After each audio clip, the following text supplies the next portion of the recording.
Namaskar, Jai Shri Krishna. Worshipping text 11, text 12, text 13 and text 14 of chapter 9, the passing away of Bhismadeva of first canto creation of Srimad Bhagavatam. Text 11, Pandu Putranu Pasinan, Prashraya Prema Sangatan, Abhya Chashtanuraga, Shrairan Dhi Bhutena, Chakshusha. The sons of Maharaj Pandu were sitting silently nearby, overtaken with affection for their dying grandfather. Seeing this, Bhismadeva congratulated them with feeling. There were tears of ecstasy in his eyes, for he was overwhelmed by love and affection. When Maharaj Pandu died, his sons were all small children, and naturally they were brought up under the affection of elderly members of the royal family, specifically by Bhismadeva. Later on, when the Pandavas were grown up, they were cheated by cunning Duryodhan and company, and Bhismadeva, although he knew that the Pandavas were innocent and were unnecessarily put into trouble, could not take the side of the Pandavas for political reasons. At the last stage of his life, when Bhismadeva saw his most exalted grandsons, headed by Maharaj Yudhishthir, sitting very gently at his side, the great warrior grandfather could not check his loving tears, which were automatically following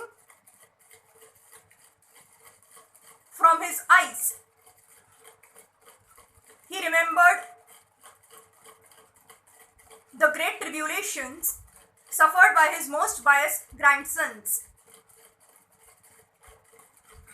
Certainly, he was the most satisfied man because of Yudhishthir's being enthroned in place of Duryodhan, and thus he began to congratulate them. Text 12. Aho kashtamaho anyayam yadyuyam dharmanandanaha jivitum narahata klishtam vipradharmachuta shrayaha. Bhismadeva said, "Oh, what the terrible sufferings and terrible injustices you good souls suffer for being the sons of religion personified. You did not deserve to remain alive under those tribulations, yet you were protected by the Brahmanas, God and religion." Maharaj Yudhishthir was disturbed due to the great massacre in the battle of Kurukshetra. Bhismadeva could understand this, and therefore he spoke first of the terrible sufferings of Maharaj Yudhishthir.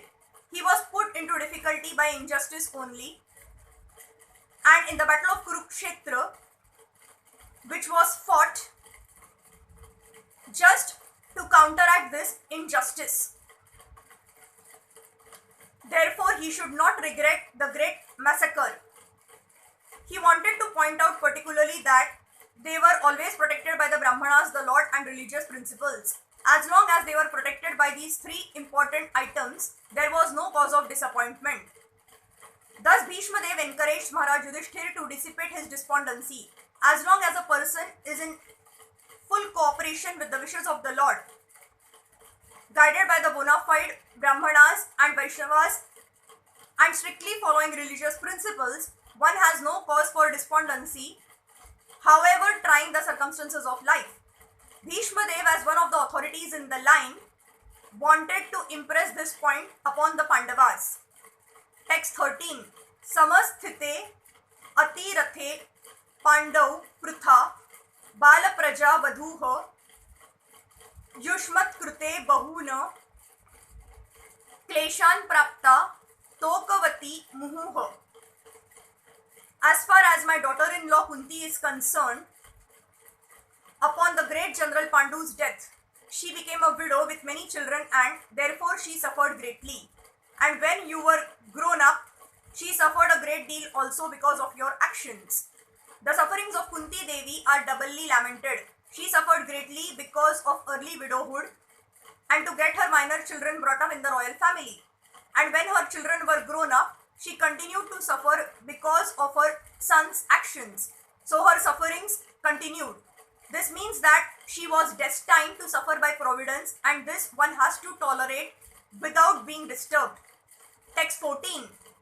Sarvam kalakrutam manne bhavatam cha yadapriyam sapalo yadavashe loko vayoriva ghanavaliha. In my opinion, This is all due to inevitable time under whose control everyone in every planet is carried just as the clouds are carried by the wind.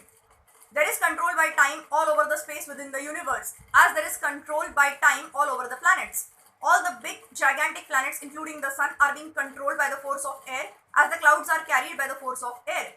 Similarly, the inevitable Kal or time controls even the action of the air and other elements. Everything therefore is controlled by the Supreme Kal, a forceful representative of the Lord within the material world. Thus Yudhishthir should not be sorry for the inconceivable action of time. Everyone has to bear the actions and reactions of time, as long as one is within the conditions of the material world. Yudhishthir should not think that he had committed sins in his previous birth and is suffering the consequence. Even the most pious has to suffer the condition of material nature. But a pious man is faithful to the Lord, for he is guided by the bona fide Brahman and Vaishnava, following the religious principles. These three guiding principles should be the aim of life. One should not be disturbed by the tricks of eternal time. Even the great controller of the universe, Brahmaji, is also under the control of that time. Therefore, one should not grudge being thus controlled by time despite being a true follower of religious principles.